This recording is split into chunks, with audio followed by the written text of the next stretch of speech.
आता हे डायमेन्शन सेमच आहेत का? सेमच दिलेत ना सगळे, फक्त हे फक्त आपल्याला ऍड करायचं आणि हा पोर्शन एवढा कट करायचा.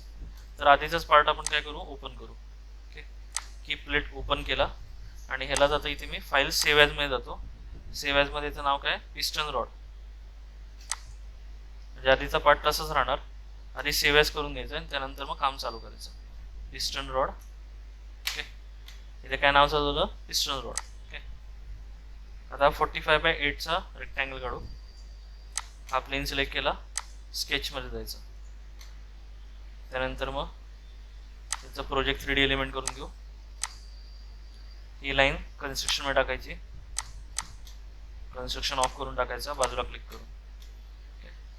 आता इथे रेक्टँगल कमांड घेतली, first point, second point,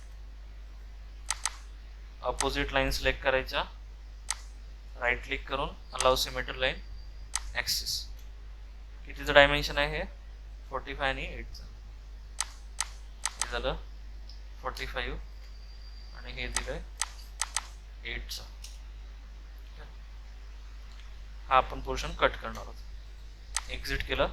कटसाठी operation काय, काय नाव याचं, पॉकेट, अप टू नेक्स्ट. ते ओके केलं. आता हा सर्कलचा डायमीटर किती दिलेला आहे, 60चा, आणि लेंथ किती आहे, 75ची. ओके, तर हा फेस सिलेक्ट केला, स्केच मध्ये जायचं, 60चा डायमीटर आहे,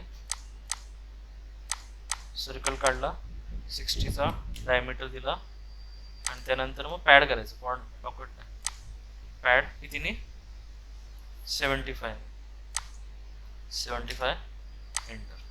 कळलं, control S. Okay, control S केलं म्हणजे पिस्टन रॉड वरती सेव्ह झालं. कळला हा पार्ट.